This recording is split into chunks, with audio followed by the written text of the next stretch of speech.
अस्सलामुअलैकुम वरहमतुल्लाहि वबरकातुहू। नुंसीजरब इचिल इनाउसिंग हौजिक हौजिक अखोइना चलिबसि अल्लाहगी अचौबा रहमत की समंदर अमगी मथक्ता ईमान की ही अमगी मथक्ता सबर की नौ पायरका होलिबनी हारिबा असि यौनबा पंथुंग यौनबा इपाल यौनबा होनबगी दमक्ता अखोइदा यामना चेक्सिनबगी दरकार लई। मरमदी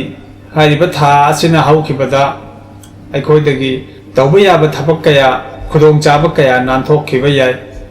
अल्लाह की रहमत थौजालतना थल्लबा था से लाकदबा चाही सिंगदा फंगिदबसु याय। मरम असिना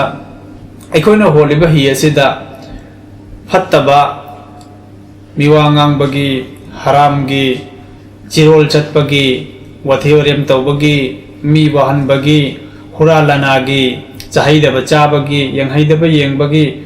हाइबा गुनाह कया असे अखोइना ईमान की ही असिदा हपचिनबा तारगदि अखोइगी ही असि अल्लाह की रहमत की पाक असिदा इराकनदना लुपखिबा याय। मसिगी वखल थमगदबनी अल्लाह रब्बुल इज्जतना अखोइ खुदिंगमकपु अल्लाहना असुक यामना नुंसिग्रबा बंदासिंगी दमक्ता असुक यामना नुंसिबा अथोइबा था अमा अखोइगी इथक्ता पिनबिरिबा असे मसि अरेमबदा मांगहलोइदबनी मसिगी मितकुप खुदिंगमक्तगे अखोइना कानबा लहोगदबनी यामना नुंसिग्रबा थानी। अल्लाह न था असिदा अमन इबादत तौबसिंगबु करिगिनो असुक यामना नुंसिबिरिबसि अखोइना खनथबा तारगदि अदुमक खंगबा ngамगनी रमजान थादा मोमिन मुसलमान सिंग असिना अतोपा मतमदा लैबगा नत्रगा अतोपा धर्मदगी दलैरिबा मीसिंग हाइबदि ईमान याउदबसिंगना तौबगा यामना ओन्थोक ओन्जिन खेतना हल्लगनेबा अल्लाह न रमजान था सेमदा अखोइदा तौलिबा थबक थरम कया असे अहिंगी मतमदा अखोइबु हौदोअगा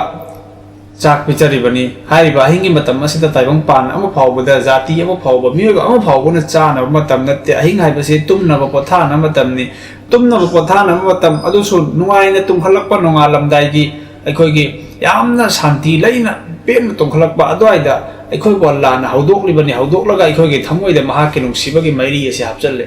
पिजरे। अदुगी मतुंगदा मुक्का लेमना थादे नमाज सोरहल्ले अदुगी मतुंगदा नमाज मतुंगदा करीमता चाबा थक्पा यादरे असुमना इफ्तार की मतम असिदा यामना हराउबा नुंगाइबा मा खुदोलमुक पिनबिरे। इफ्तार की मतुंगदा मुक नमाज सोरहल्ले ngahektang heklaibaga isagi नमाज अदुसु isagi नमाज सोलगा लोइबना तबा तरावगी नमाज मुक थंबिरे। हाइबा सिंग असि अल्लाह रब्बुल इज्जतना अखोइबु नुंसिबिबगिनी हाइबा थबक सिंग असि अखोइदा तौहल्लगा महाकि नुंसिबगी मरी अदो अखोइगी थमोइदा हापचिननबा अमदि महाकु मसक खंगनबगिदमक्तनी इंसान मियोबना कनागुंबा अमगिदमक्ता करिगुंबा खर कथोख्रबदि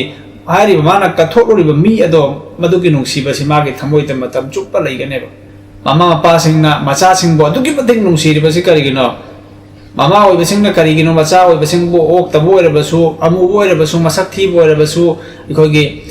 ममित तांगबो ओइरबसु मरोल थोक्तबो ओइरसु मखोइना ख्वाइदगी हेना मखोइगी मचाबु नुंसिरिबसि करिगिनो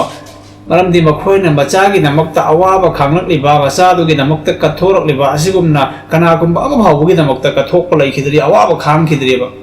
मरम असिना मखोइना ख्वाइदगी हेना अवाबा खांखिबा मचा अदो मदुबु मखोइना मपुंसि चुप्पदा काउबा ngamde मखोइबु नुंसि मखोइगी नुंसिबा असे थंगोइदगी लौथोकपा ngamदेबा। मरम असिना अल्लाहना अखोइदा तंजा अमा पिनबिरे करि हाइना नखोइ खुदोंग चाबा से लौरो हाइबदि अइगी नमक्ता नखोइ करिगुंबा खर कथोको नखोइ चानिंगबा नखोइना चारंबसिंगदो मदो अतोप मतमदा हलाल ओइ पोसकसिंगदो अदुसु चारनु हराम ओइ पोसकसिंग अदुसु चारनु नखोइ गुनाह तौरनु यंगहैदबदा येंगलनु तहैदबा तारनु तौहैदबा थबक तौरनु मीगी मिवा nganglanu दुगा नमाज थदोकपगी थबक तौरनु अइबु नुंसिंगो अइगी जिकर कुरान की तिलावतना हारिबा थबकसिंग असे तौरगना साबो वाहनजरगा अइगी दमक्ता कथोक्लगा अइबु मसक खंगजरो अइगी माइकैदा चंगसिल्लाओ अइबु नुंसिरो अदुगा अइना नखोइदा लोंबा नाइदबा मना मथुम कया पिबिरगे हाइना अल्लाह रब्बुल इज्जतना अखोइदा अचौबु खुदोंग चाबा अमा पिरिबनी हारिबा खुदोंग चाबा से लौबा मतमदा अखोइदगी चित्थनान थबा लहलोइदबनी अदुगा मसि करमाइना खंगनी अइना अल्लाह की मिनुंसि अइ फंगले हाइबसे अदुगा अल्लाह की मिनुंसि असि अइगी धक्ता लेप्तना लैहनगे हाइबा तारगदि रमजान मतुंगी पुंसिदा अखोइना खंगने। रमजान खक्की मुसलमान लाइसी नत्रगा मतम चुप्पगी मुसलमान ओइगदोरिब्रा हाइबसे रमजान असेक लोइबगा रमजान था सेमा वाना सराब सिलगा हेलगा तराउ नुमिदांगदा पोथागदबा मतमदुदा इमानबसिंगा लेंथोकदबा नुंगाइना वथियोरेम तौगदा मतमदुदा नमाज सोनबगिनी हाइना फाजिलगा सुमाइना मतम से लेनख्रबा मतुंगदा रमजान था लोइरा मतुंगदा अखोइगी पुंसी असि करमाइना हिंबनो अवोन बमा लाकपरा नत्रगा हानगी रमजान ममांगदा लेरंबा दुमाइना अदुम हंसिलकपरा हाइना अखोइना येंबा तारे करिगुंबा हाना ममांगी रमजान की ममांगदा लेरंबा पुंसी अदु हंजुना लाकलबा हाइबदी वथी वरेम तौबा अखोइगी मोबाइल दा मतम मंगहनबदा पामुबा लैत्रबा अदुगा वथी वरेमदा इसै नोंमाइदा तंहाइ ताहाइदबा यंहाइदबा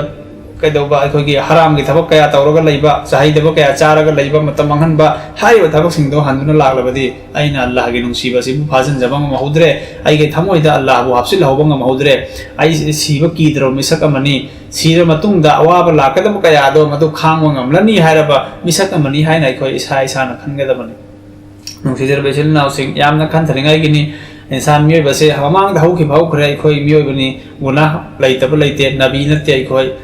रसूल नते अखोइदगी मियोइबदगी गुनाह तौखिबा गुनाह ओइखिबा हाइबसे मसी तंगाइ फदबनी अदुबु मरोइबसी करिनो गुनाह तौबदु नते गुनाह तौखरबा मतुंगदा निंगमदबा मपोलगा अल्लाह की माइकैदा संगसलिबा अल्लाह दा कोक्पिनबा हाइजरिबा अदुगा पुंसीदा अवोनबा मपुरकलगा अल्लाह की अथोइबा मनाय म ओइनबा होतनरिबा मदुनी असेंग पुंसी हाइबसी मरमसिना अखोइना ngasi अल्लाह दा वंसिंग मंगमदबा अमदे इसागी फत्तबसिंग थादोक ngमदबसे करिमत नते सुमतंगे अखोइदा इगो यावरिबा इगो असे मसिननी अखोइदा यावरिबा नापल असिना मी अमबु कोक्पिबा ngमदबा मी अमदा सॉरी लाले हाइजबा ngमदबा हाइबा इगो असिना अखोइबु अरानबा थबक कया तवहल्ली अरानबा थबक कया तवर मतुंगदा अखोइना अरानबा थबक अदुबु कोक्पिननबगी नमक्ता हाइजनी जबगी गुणसे ताकतुंग मंगहल्ले अखोइदा यावरिबा इगो असिना अल्लाह ना हाइ अल्लाह सिदि अइ हाइबसिदि अल्लाह खकेनेबा अल्लाह नतना अइ हाइबगी पोषक से मसी इंसान मियोइबदा चार जुदबा पोषक अमा खक्तनेबा ngasi ai haina अखोइना थब अमा तौ मतमदसु अइ अल्लाह की नबी सल्लल्लाहु अलैहि वसल्लम ना हाबिरमी अइसे आदम न पोक मचा सिंग द ख्वाइदगी अथोइबा सरदार अमनी अदुबु अइना मसिदा कैदरुंग चाउथोक चदे है कयामत के निमित्ता ख्वाइदगी अहानबा सफाहत तौबीगदबा ख्वाइदगी अहानबा सफाहत के अयाबा फंगदबा ख्वाइदगी अहानबा कोक्पीगदबा ख्वाइदगी अहानबा अल्लाह ने याबीगदबा से अइनी अदुबु अइना चाउथोकते कयामत के निमित्ता लिवाए हमद हारिबा फिराल अदो अइगी खुत्ता लैगनी अदुबु अइना चाउथोकते हैना हौजे कौसर अल्लाह ना अइगी खुत्ता सिन्नबीगनी अदुबु मसिदसु अइना चाउथोकते हारम रसूलुल्लाह सल्लल्लाहु अलैहि वसल्लम अल्लाह ना महाकु उंगनिंग मतमदा मेराज थक्ता कौखरलिबा महाकी अवाबता मतमदा अल्लाह रब्बुल इज्जत आसमानदगी डायरेक्ट फरिश्ता था थरकलिबा महाकी खुदोंबगी इंगित अमदा था अनि थोकलिबा महाकना सलाम तौ महाकना चतु मतमदा नुंग सिंगना सलाम तौरिबा लैकोन सिंगना सलाम तौरिबा नुंगुंबा थमोय कया थोत थखरबा अदुगुलबा रसूलुल्लाह मुहम्मद आका सल्लल्लाहु अलैहि वसल्लम महाक अदुना फौबा अइंगोंदा अल्लाह ना पिबिरिबा नियामत कया असिदा अइना चाउथोक चबा लैते न हाइरमने अदु करिगिनो अखोइना करिदे यंगलगनो अखोइना सुयाना चाउथोकलिबा अइगे खुतंग असि लुपा पैसा खरा लाकपासिना अइना अइगी थमोइदा अचौबु नापल अमा सेमगतना मरम ओइरबदी अखोइदगी हेना फिराउन सद्दात कारुन मखोइदो अखोइदगी हेना था क्वांग पैसा पाइखरबा ngakतनी मखोइ अदुना फौबा करिमता तौबा ngममद्रे ताक तुमबा मांगखरे मखुत नोइरगा हनखरे अखोइना करिनो तौदोरिबिसि रुपा लाख खरा करोड़ खरा लाखपदगी अइना हाइनिंगबा हाइबा तौनिंगबा तौबा मिंगोंदा चाइनिंगबा चाइबा अइगे वफमसिदगी मिंगोंदा करि थमोइदा करि सोक्लिबनो हाइबसु येंगद्रबा अदुगा अइगे थबक थरमसिंगसे चुमलिब्रा लालिब्रा हाइबा हो खनथबा ngमद्रबा अइनाबु तौरबदि लोइनम अचुमबने हाइना खनबा तारगदि फिराउन की सगैदा अबू जहल की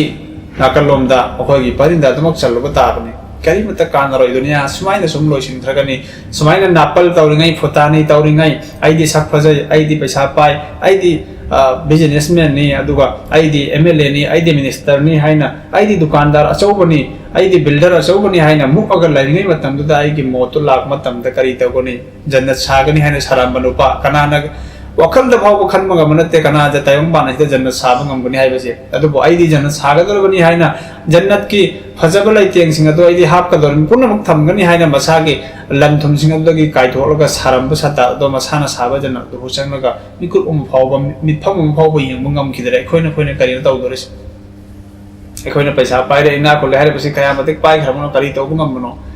ꯑꯩꯕꯨ ꯁꯤꯕꯗꯒꯤ ꯀꯟꯕ ꯉꯝꯒꯗꯧꯔꯤꯕ꯭ꯔꯥ ꯑꯩꯉꯣꯟꯗ ꯑꯅꯥ ꯑꯌꯦꯛ ꯂꯥꯛꯄꯗꯒꯤ ꯀꯟꯕ ꯉꯝꯒꯗꯧꯔꯤꯕ꯭ꯔꯥ ꯑꯩꯒꯤ ꯑꯋꯥꯕ ꯇꯥꯕꯗꯒꯤ ꯄꯩꯁꯥꯗꯨꯅ ꯀꯟꯕ ꯉꯝꯒꯗꯧꯔꯤꯕ꯭ꯔꯥ ꯈꯟꯊꯅꯤꯡꯉꯥꯏꯒꯤꯅꯤ ꯅꯨꯡꯁꯤꯔꯕ ꯏꯆꯤꯜ ꯏꯅꯥꯎꯁꯤꯡ ꯏꯟꯁꯥꯟ ꯃꯤꯑꯣꯏꯕ ꯑꯩꯈꯣꯏꯅ ꯈꯟꯊꯕ ꯃꯇꯝꯗ ꯑꯩꯈꯣꯏꯗ ꯅꯥꯄꯜ ꯇꯧꯅꯕ ꯏꯒꯣ ꯇꯧꯅꯕ ꯃꯔꯝ ꯑꯃ ꯐꯥꯎꯕ ꯌꯥꯎꯗꯦ ꯈꯟꯊꯔꯨꯕꯗ ꯏꯀꯥꯏꯅꯤꯡꯉꯥꯏ ꯌꯥꯝꯅ ꯆꯣꯞꯅꯉꯥꯏ ꯑꯩꯅ ꯋꯥꯖꯥꯎ ꯁꯨꯔꯤꯕ ꯃꯤ ꯑꯃꯗ ꯆꯩ ꯊꯥꯡꯂꯤꯕꯁꯦ ꯏꯁꯥꯗ ꯍꯟꯖꯜꯂꯒ ꯅꯪꯅ ꯆꯩꯔꯤꯕꯁꯤꯕꯨ ꯆꯨꯝꯂꯤꯕ꯭ꯔꯥ ꯅꯪ ꯀꯔꯤꯅꯣ ꯍꯥꯏꯔꯤꯕ ꯅꯪꯅ ꯆꯩꯔꯤꯕ ꯊꯕꯛ ꯑꯗꯨ ꯅꯪꯅ ꯇꯧꯕꯗ ꯀꯔꯤ ꯀꯔꯤ ꯑꯁꯣꯏꯕ ꯂꯩꯈꯤ ꯍꯧꯈꯤ ꯄꯨꯟꯁꯤꯗ ꯅꯪꯅ ꯀꯌꯥ ꯃꯄꯨꯡ ꯐꯥꯅ ꯇꯧꯈ꯭ꯔꯦ ꯍꯥꯏꯅ ꯌꯦꯡꯕ ꯃꯇꯝꯗ ꯏꯀꯥꯏꯅꯕ ꯆꯣꯛꯅꯕ ꯅꯠꯇꯅ ꯀꯔꯤꯝꯇ ꯂꯩꯇꯕꯅꯤ ꯃꯔꯝ ꯑꯁꯤꯅ ꯍꯥꯏꯔꯤꯕꯁꯤꯡ ꯑꯁꯤ ꯑꯩꯈꯣꯏ ꯊꯥꯗꯣꯛꯅꯕ ꯍꯣꯠꯅꯒꯗꯕꯅꯤ ꯑꯗꯨꯒ ꯌꯥꯝꯅ ꯊꯃꯣꯏ ꯁꯦꯡꯅ ꯉꯁꯥꯏꯒꯤ ꯑꯜꯂꯥꯍꯒꯤ ꯔꯍꯃꯠꯀꯤ ꯏꯄꯥꯛꯇ ꯏꯃꯥꯟꯒꯤ ꯍꯤ ꯇꯣꯡꯂꯒ ꯁꯕꯔꯒꯤ ꯅꯧ ꯄꯥꯏꯔꯒ ꯍꯣꯜꯂꯤꯕ ꯍꯣꯗꯨꯅ ꯆꯠꯂꯤꯕ ꯑꯩꯈꯣꯏꯁꯦ ꯃꯁꯤꯒꯤ ꯍꯤ ꯑꯁꯤꯗ ꯑꯩꯈꯣꯏꯅ ꯑꯍꯦꯟꯕ ꯒꯨꯅꯥꯍꯒꯤ ꯄꯥꯞꯀꯤ ꯄꯣꯠꯂꯨꯝꯁꯤꯡ ꯑꯁꯦ ꯍꯥꯞꯆꯜꯂꯣꯏꯗꯕꯅꯤ ꯍꯤ ꯑꯗꯨ ꯏꯔꯥꯛꯅꯗꯅꯕꯒꯤꯗꯃꯛꯇ ꯁꯨꯃꯥꯏꯅ ꯇꯧꯗꯨꯅ ꯑꯩꯈꯣꯏꯗ ꯁꯥꯎꯅꯤꯡꯕ ꯒꯤ ꯃꯩꯔꯤ ꯑꯗꯨꯅ ꯑꯩꯈꯣꯏꯅ ꯄꯥꯏꯔꯤꯕ ꯍꯣꯜꯂꯤꯕ ꯅꯧ ꯍꯤ ꯍꯣꯟꯅꯕ ꯅꯧ ꯑꯗꯣ ꯃꯗꯨ ꯇꯦꯛꯍꯟꯅꯕꯒꯤꯗꯃꯛꯇ ꯃꯩ ꯊꯥꯒꯠꯂꯣꯏꯗꯕꯅꯤ ꯁꯥꯎꯅꯤꯡꯕ ꯑꯁꯥꯎꯕ ꯁꯤꯒꯨꯝꯕꯁꯤꯡ ꯑꯁꯤ ꯑꯜꯂꯥꯍꯒꯤꯗꯃꯛꯇ ꯈꯜꯂꯒ ꯀꯥꯏꯊꯣꯛꯅꯕ ꯍꯣꯠꯅꯒꯗꯕꯅꯤ ꯑꯜꯂꯥꯍ ꯔബ്ꯕꯨꯜ ꯏꯖꯠꯅ ꯑꯩꯈꯣꯏ ꯈꯨꯗꯤꯡꯃꯛꯄꯨ ꯃꯁꯤꯒꯤ ꯄꯥꯡꯒꯜ ꯄꯤꯅꯕꯤꯁꯅꯨ ꯑꯗꯨꯒ ꯀꯔꯤ ꯀꯔꯤ ꯇꯧꯕ ꯌꯥꯏ ꯀꯔꯝꯍꯥꯏꯅ ꯇꯧꯒꯅꯤ ꯍꯥꯏꯕꯁꯦ ꯑꯩꯈꯣꯏꯒꯤ ꯍꯪꯐꯝ ꯊꯣꯛꯄ ꯏꯁꯥꯒꯤ ꯑꯅꯛꯄꯁꯤꯡꯗ ꯑꯩ ꯍꯥꯟꯅꯁꯨ ꯑꯗꯨꯃꯛ ꯍꯥꯟꯅ ꯍꯥꯏꯖꯕꯅꯤ ꯍꯪꯕ ꯊꯤꯕ ꯂꯦꯞꯂꯣꯏꯁꯤ ꯑꯗꯨꯒ ꯀꯅꯥꯒꯨꯝꯕ ꯑꯩꯈꯣꯏꯗ ꯍꯪꯅꯤꯡ ꯊꯤꯅꯤꯡꯕ ꯐꯥꯎꯅꯅꯤꯡꯕ ꯑꯩꯈꯣꯏꯒ ꯋꯥꯔꯤ ꯋꯥꯇꯥꯏ ꯁꯥꯟꯅꯅꯤꯡꯕ ꯂꯩꯔꯒꯁꯨ ꯑꯗꯨꯝ ꯁꯥꯟꯅꯁꯤ ꯌꯥꯏ ꯑꯩꯈꯣꯏꯒꯤ ꯐꯦꯁꯕꯨꯛꯇ ꯏꯟꯁꯇꯥꯒ꯭ꯔꯥꯝꯗ ꯑꯩ ꯏꯁꯥꯒꯤꯗ ꯑꯗꯨꯃꯛ ꯍꯪꯂꯛꯄꯗ ꯑꯩ ꯑꯗꯨꯝ ꯁꯪ ꯃꯇꯝꯗ ꯃꯌꯥꯝꯒꯤ ꯄꯥꯎꯈꯨꯝ ꯄꯤꯖꯩ ꯃꯇꯨꯡꯁꯨ ꯑꯜꯂꯥꯍꯅ ꯉꯝꯍꯟꯕꯤꯁꯅꯨ ꯑꯗꯣ ꯑꯩꯈꯣꯏ ꯈꯪꯗꯅꯗꯤ ꯂꯩꯁꯜꯂꯣꯏꯁꯤ ꯆꯃꯝꯅꯔꯒ ꯂꯩꯁꯜꯂꯣꯏꯁꯤ ꯏꯀꯥꯏꯔꯒ ꯂꯩꯁꯜꯂꯣꯏꯁꯤ ꯈꯪꯗꯕ ꯈꯨꯗꯤꯡꯃꯛꯁꯦ ꯍꯪꯒꯗꯕꯅꯤ ꯊꯤꯒꯗꯕꯅꯤ ꯑꯩꯒꯤ ꯂꯩꯀꯥꯏꯗ ꯈꯨꯟꯗ ꯂꯩꯔꯤꯕ ꯑꯥꯂꯤꯝꯁꯤꯡ ꯃꯨꯐꯇꯤꯁꯤꯡ ꯂꯩꯔꯤꯕꯗꯣ ꯃꯈꯣꯏꯗꯨ ꯑꯩꯈꯣꯏ ꯃꯌꯥꯝꯒꯤꯗꯃꯛꯇ ꯈꯪꯗ ꯍꯩꯇꯕꯁꯤꯡ ꯑꯁꯤꯕꯨ ꯇꯥꯛꯄꯤꯅꯕꯒꯤꯗꯃꯛꯇ ꯉꯥꯏꯗꯨꯅ ꯂꯩꯔꯕꯅꯤ ꯃꯈꯣꯏꯁꯤꯡꯗꯨꯗꯒꯤ ꯑꯩꯈꯣꯏꯅ ꯀꯥꯟꯅꯕ ꯂꯧꯒꯗꯕꯅꯤ ꯑꯗꯣ ꯍꯟꯗꯛꯀꯤ ꯚꯤꯗꯤꯑꯣꯗꯒꯤ ꯑꯩꯈꯣꯏꯒꯤ ꯀꯃꯦꯟꯇ ꯋꯥꯍꯪ ꯈꯔ ꯂꯥꯛꯏ ꯍꯥꯏꯔꯤꯕ ꯋꯥꯍꯪꯁꯤꯡ ꯑꯗꯨ ꯑꯩꯈꯣꯏ ꯁꯨꯝ ꯏꯔꯒ ꯄꯥꯎꯈꯨꯝ ꯄꯤꯕꯁꯨ ꯅꯪꯗꯕ ꯑꯗꯩ ꯀꯅꯥꯒꯨꯝꯕ ꯀꯃꯦꯟ ꯍꯥꯏꯕꯁꯤꯗꯤ ꯌꯨꯇ꯭ꯌꯨꯕꯇ ꯀꯃꯦꯟ ꯇꯧꯔꯕ ꯃꯇꯨꯡꯗ ꯍꯜꯂꯒ ꯌꯦꯡꯒꯗꯕꯁꯨ ꯌꯥꯏ ꯑꯗꯨꯅ ꯋꯥꯍꯪ ꯈꯔ ꯑꯩꯈꯣꯏꯅ ꯈꯟꯒꯠꯂꯒ ꯍꯥꯏꯔꯤꯕꯁꯤꯡ ꯑꯗꯨꯒꯤ ꯄꯥꯎꯈꯨꯝ ꯄꯤꯖꯒꯦꯅ ꯚꯤꯗꯤꯑꯣꯁꯤ ꯁꯦꯝꯖꯕꯅꯤ ꯑꯗꯣ ꯋꯥꯍꯪ ꯍꯪꯕꯤꯔꯛꯂꯤꯕꯁꯤ ꯑꯍꯥꯟꯕꯗ ꯃꯨꯍꯝꯃꯗ ꯑꯂꯝꯅ ꯍꯥꯏꯔꯤꯕꯁꯤ ꯑꯩꯅ ꯔꯣꯖꯥ ꯍꯦꯟꯅ ꯂꯝꯊꯣꯛꯇꯕꯗꯤ ꯌꯥꯗ꯭ꯔꯦ ꯑꯗꯣ ꯑꯩꯅ ꯆꯠꯂꯤꯕ ꯃꯐꯝꯗꯨꯗꯗꯤ ꯌꯧꯗ꯭ꯔꯦ ꯑꯩ ꯂꯝꯕꯤꯗꯗꯤ ꯂꯩꯔꯦ ꯑꯗꯨꯒ ꯑꯩ ꯅꯃꯥꯖꯇꯤ ꯁꯣꯟꯗ꯭ꯔꯦ ꯑꯗꯣ ꯑꯩꯒꯤ ꯔꯣꯖꯥ ꯑꯣꯏꯒꯗ꯭ꯔꯥ ꯇꯔꯥꯋꯤ ꯀꯖꯥ ꯂꯩꯒꯗ꯭ꯔꯥ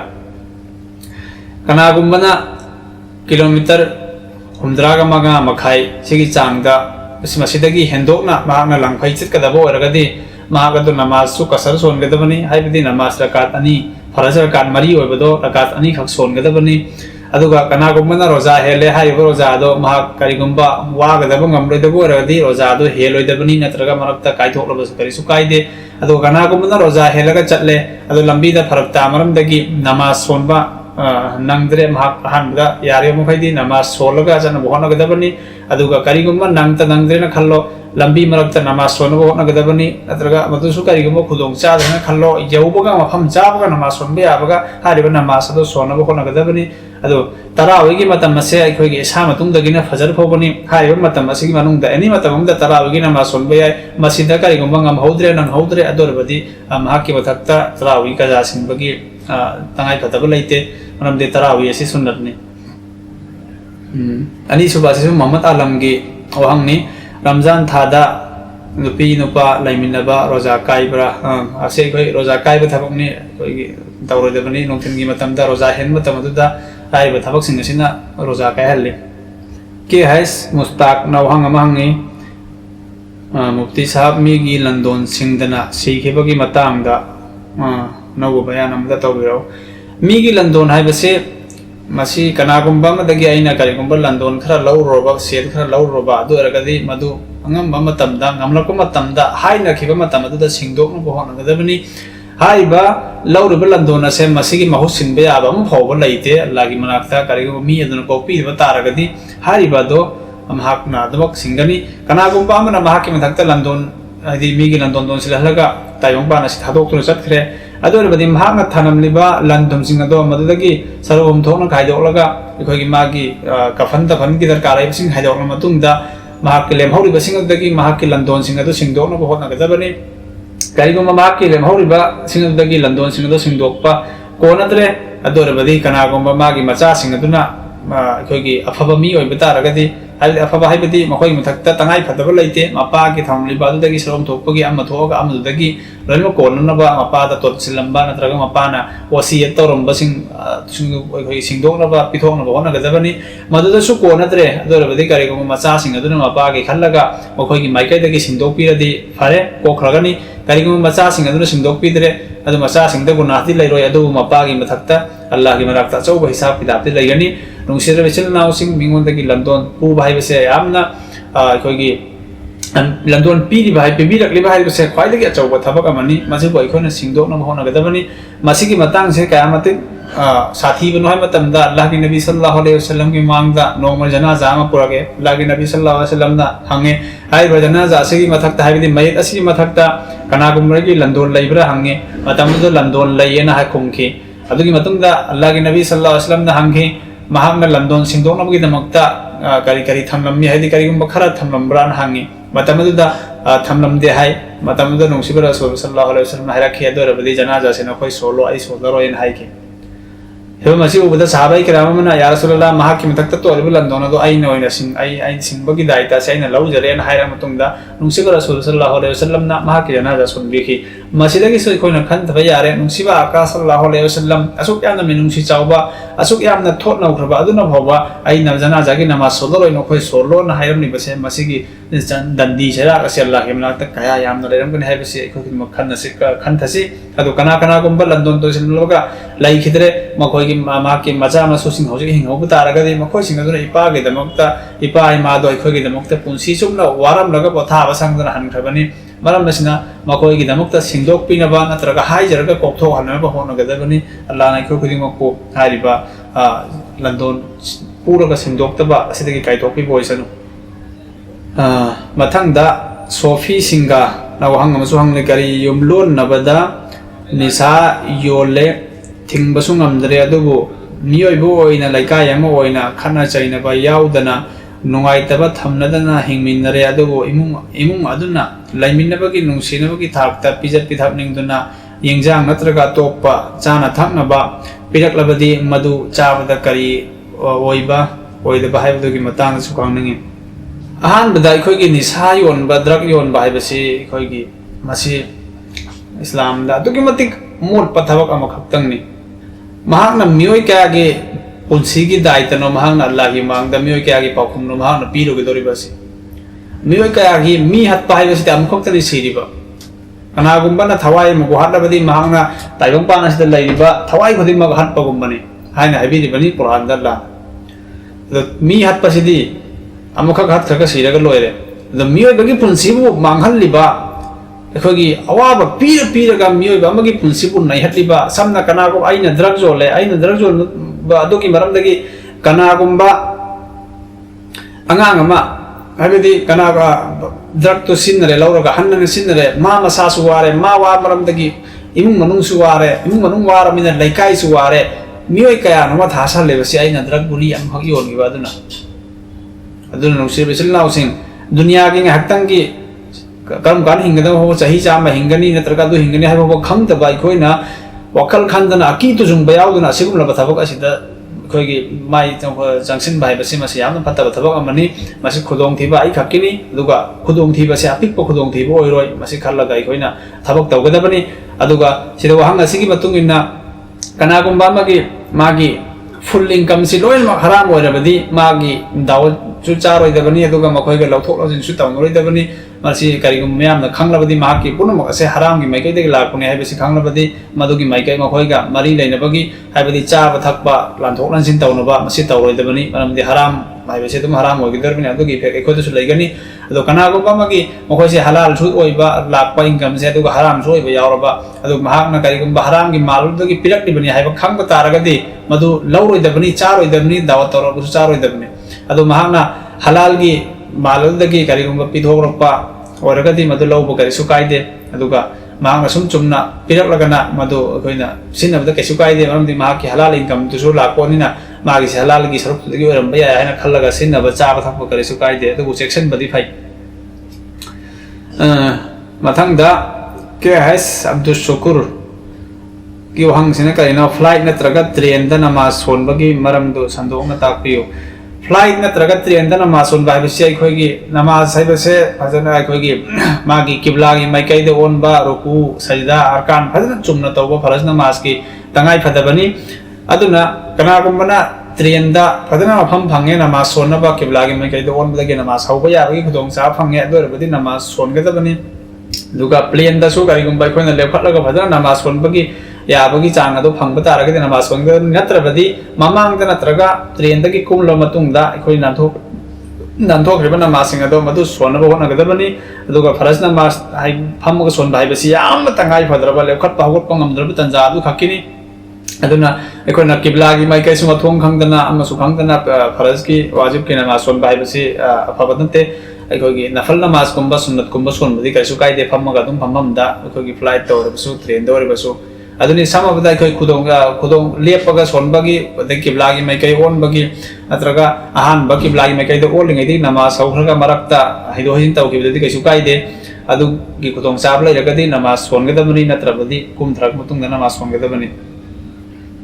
ayar me mathang da salima sahani gi wang jina kai no ayar mi da thabak tawri ay hojik thabak mafam da lai jali tarawih namaz safar chatpagi oina son ba ya bra natraga pulap son gadra